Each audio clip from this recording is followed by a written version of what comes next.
श्रद्धेय सेठ जी के चरणों में प्रणाम, श्रद्धेय भाई जी के चरणों में प्रणाम, श्रद्धेय स्वामी जी महाराज के चरणों में प्रणाम, श्रद्धेय शरणानंद जी महाराज के चरणों में प्रणाम, श्रद्धेय राधा बाबा के चरणों में प्रणाम, अनंत कोटि सब संत महात्माओं के चरणों में अनंत कोटि प्रणाम, गीता प्रपन्न परिवार के सारे सदस्यों को प्रणाम।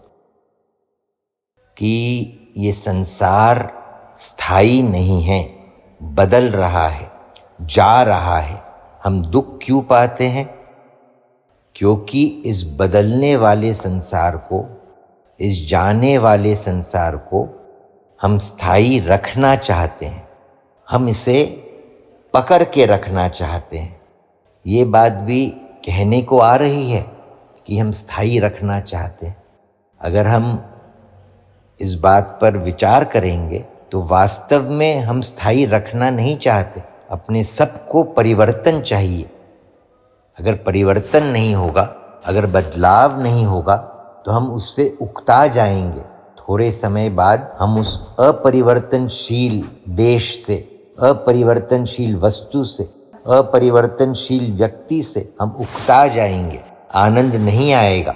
अपरिवर्तनशील आनंद के लिए, स्थायी पने के लिए हमें सबसे संबंध विच्छेद करना पड़ेगा। किसी से भी हम अगर संबंध जोड़ते हैं तो हमें स्थायीपना पसंद भी नहीं आएगा।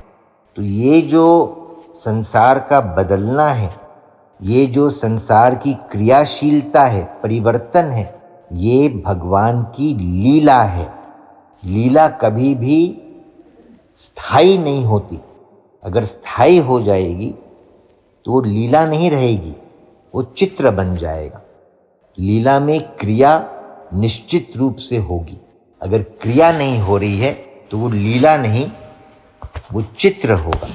स्थायीपने की बात अपने समझ लिए कि स्थायी रहेगी तो लीला नहीं होगी, लीला नहीं होगी तो एक अखंड आनंद होगा, अनंत आनंद नहीं होगा। और अनंत आनंद के लिए स्थायीपना नहीं, लीला की आवश्यकता है। और वो अनंत आनंद देने के लिए ही भगवान लीला कर रहे हैं, भगवान परिवर्तन कर रहे हैं, भगवान मिलने और बिछुड़ने की लीला कर रहे हैं, आने और जाने की लीला कर रहे हैं, प्रकट होने और अंतर्धान होने की लीला कर रहे हैं। नारायण नारायण नारायण नारायण।